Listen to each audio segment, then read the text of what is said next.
మీ business ఏదైనా మీ ఊర్లో promotion చేయాలంటే అది సుమన్ టీవీతోనే సాధ్యం. ఇప్పుడే సంప్రదించండి.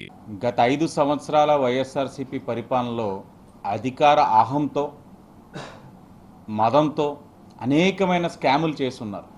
ఒక్కొక్కటిగా వెలుగులోకి వస్తూ ఉన్నాయి.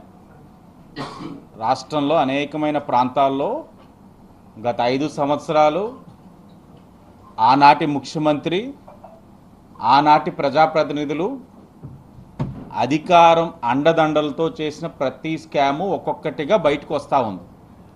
దాంట్లో భాగంగా రాజమండ్రి సిటీ నియోజకవర్గంలో గౌతమి కోఆపరేటివ్ సూపర్ బజార్ సుమారు 5 కోట్ల విలువ చేసే ఆస్తి నగర నడిబొడ్డున దేవి చౌక్ వెటనరీ హాస్పిటల్ ఆపోజిట్ ఉన్న సైట్ కట్టబెట్టే విషయంలో ఆనాడు వైఎస్ఆర్సీపీ ప్రజాప్రతినిధి రాజమండ్రి సిటీ నియోజకవర్గంలో మార్గాని భరత్రాం చేసిన తవకలన్నీ కూడా ఇప్పుడు బయటకు వస్తూ ఉన్నాయి. గమనించినట్లయితే ఈ Gautami cooperative super bazaar agreement 2022లో 11 సంవత్సరాలకు గాను గౌతమి కోఆపరేటివ్ సూపర్ బజార్కి అలాగే ఆనాడున్న ఎలక్టెడ్ బాడీకి మధ్యన అగ్రిమెంట్ అయ్యింది. 11 సంవత్సరాలు ఒక వ్యక్తికి అయ్యింది. మామిడి సూర్య భగవాన్ అనే వ్యక్తికి 52,000 రెంటు, 12 నెలల అడ్వాన్స్ కూడా ఆయన కట్టున్నారు. తర్వాత 18 నెలలు ఆయన ఏ విధమైన రెంటు కట్టట్లేదని, ఇర్రెగ్యులర్ అయ్యారని, అదే టైంలో మే 22న ఈ ఎలక్టెడ్ బాడీ ఏదైతే ఉందో డిజాల్వ్ అయిపోయింది. ఏది Gautami cooperative super Bazar dissolve అయిన తర్వాత ఆ బాడీని నాన్ పిఏసీ కింద 2023 వరకు కొనసాగించారు. మీరు ఇక్కడ చూసినట్టయితే 11 సంవత్సరాలు లీజ్ ఎవరికైతే వచ్చిందో అతను అద్దె కట్టట్లేదు. కట్టనప్పుడు ఏం చేస్తారు జనరల్గా కోఆపరేటివ్ సొసైటీ వాళ్ళు, నోటీస్ ఇచ్చి నువ్వు అద్దె కట్టట్లేదు కాబట్టి నీకు ఇచ్చిన లీజ్ని రద్దు చేస్తున్నావు అని చెప్తారు. ఇది పద్ధతి. కానీ మరి అతను భరత్రాం దగ్గరికి వెళ్ళి ఏ ముట్ట పెట్టాడో ఏమో తెలియదు, కానీ అతను తన సొంత స్వలాభానికి మీరు కాదు ఇంకో విధంగా చెయ్యాలి అని చెయ్యలేనిది, చెయ్యకూడనిది మరి నాన్ పిఎస్సి దగ్గర ప్రతిపాదించినప్పుడు బాడీలో ఆనాడు ఉన్న భాస్కర్ గారు అందరూ ఉన్నారు. మేము ఇలా చేయలేమని అంటే ఆ బాడీని డిజాల్వ్ చేసేసి ఎక్స్టెన్షన్ అఫీషియల్స్తో చేసుకున్నాడు భరత్రాం. చేసుకొని ఎంత దారుణం అంటే 11 సంవత్సరాలు లీజ్ అంటే స్వతహాగా ఒక వ్యక్తి ఇర్రెగ్యులర్ అయితే నోటీస్ ఇచ్చి అతన్ని క్యాన్సిల్ చేసి ఫ్రెష్ లీజ్ అగ్రిమెంట్కి వెళ్తాం. కానీ 11 సంవత్సరాల లీజ్ని 33 సంవత్సరాలు సబ్ లీజ్ ఇప్పించారు. 11 సంవత్సరాల లీజ్ అగ్రిమెంట్ని 33 సంవత్సరాల సబ్ లీజ్.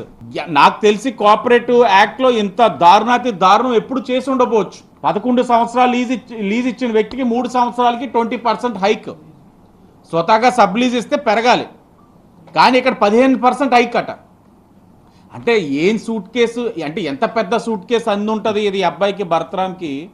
11 సంవత్సరాల లీజ్ని 33 సంవత్సరాలు సబ్ లీజ్ చేసి దాంట్లో క్లాజ్ అట. 33 సంవత్సరాలు సబ్ లీజ్ ఇచ్చే దాంట్లోని అగ్రిమెంట్లోని సబ్ లీజ్లో క్లాజ్. బ్యాంక్ ఎప్పుడైనా సరే వెళ్ళడానికి వెసులుబాటు కోసం 33 సంవత్సరాలు లీజ్. అంటే ఈ 33 సంవత్సరాలు లీజ్ ఇచ్చిన తర్వాత ఈ డాక్యుమెంట్ పట్టుకొని ఏ బ్యాంక్ వెళ్ళి ఏం కొల్లగొట్టేద్దాం అనుకున్నారో ఏంటో మాకైతే అర్థం కాల. వెలుగులోకి వచ్చింది అంశం. ఒకటి అఫీషియల్స్తో చేయించున్నారు. మరి వాళ్ళు కూడా, అధికారులు కూడా మరి బుర్ర పెట్టి ఆలోచించాలి. గుడ్డిగా వాళ్ళు ఏం చెప్తే అది చేసేస్తే ఈరోజు వాళ్ళు ఈ ఎంక్వైరీలోని సమాధానం చెప్పుకోవాల్సిన అవసరం ఉంది. గౌరవ మంత్రి అచ్చెన్నాయుడు గారికి ఇప్పుడే రిటర్న్గా కూడా కంప్లైంట్ ఇవ్వడం జరిగింది, చెప్పడం జరిగింది. ఆయనే అవాక్ అవుతా ఉన్నారు. ఇటు 11 సంవత్సరాలు 33 సబ్ లీజా అని. అంటే ఇది బహుశా ఎక్కడ కూడా భారతదేశంలోనే ఎక్కడ చూసి ఉండబోమేమో. అంత ప్రబుద్ధులు వీళ్ళందరూ కూడా. అంటే ఏదో రూపంలో సంస్థలకు ఆస్తులు కొల్లగొట్టేయాలి, అడ్డగోలుగా సంపాదించేయాలి. అడ్డగోలుగా సంపాదించేటప్పుడు ఎవరైనా మాట వినకపోతే, ఇప్పుడు ఈ బాడీ వినలేదు ఆయన చెప్పిన మాట, డిజాల్వ్ చేసేసి అధికారులను పెట్టేసుకొని అధికారులతోటి అడ్డంగా అసలు యాక్ట్లో లేని విధంగా ఇవన్నీ చేయడం వల్ల, అంటే ఇవేమి బయటికి రావా, లేకపోతే ఈరోజు ఎన్డీఏ కూటమిగా ఈ ఆస్తులు పరిరక్షించాల్సిన బాధ్యతగా పట్టించుకోమని అనుకున్నారో ఏంటో మాకైతే అర్థం కాదు. నిన్నటి నుంచి ఎన్ని ప్రలోభాలు, ఆశ్చర్యంగా ఉంది. ఏంటి ఇన్ని లక్షలు ఆ ప్రలోభాలకి, ఫోన్ మీద ఫోన్లు, ప్రలోభాలు. ఏమండి ఇది అల్లరి చేయకండి అంటే, ఇది అల్లరి చేయకుండా ఎలాగా? నాయకుడు అన్నవాడు రక్షకుడి కింద ఉండాలి, కానీ ఇలా భక్షకుడి కింద ఈ వైసీపీ వాళ్ళ మాదిరిగా మాత్రం తయారు కానివ్వం కూడా. తప్పకుండా దీని మీద డీటెయిల్డ్ ఎంక్వైరీ ఇవ్వాలని చెప్పి అచ్చెన్నాయుడు గారికి, గౌరవ మంత్రి గారికి చెప్పడం జరిగింది. ఎంక్వైరీ ఇనిషియేట్ చేశారు అధికారులు, ఆనాడు ఉన్న ప్రజాప్రతినిధులు, ఆనాడు వైఎస్ఆర్సీపీలు ఏదైతే నాయకులు ఈ వ్యవహారంలో పాత్రదారులు ఉన్నారో ప్రతి ఒక్కరు కూడా మూల్యం చెల్లించుకుంటారు, సమాధానం చెప్పాల్సిన అవసరం కూడా ఉంటుంది. హెచ్చరిస్తూ ఉన్నాం అధికారులను కూడా. ఈరోజు మేము అధికారంలో ఉన్నాం, మేము చెప్పినైనా సరే అడ్డగోలుగా మీరు చేయొద్దనే చెప్తాం. ఎందుకంటే ప్రజలకి జవాబుదారంగా మనం ఉండాలి.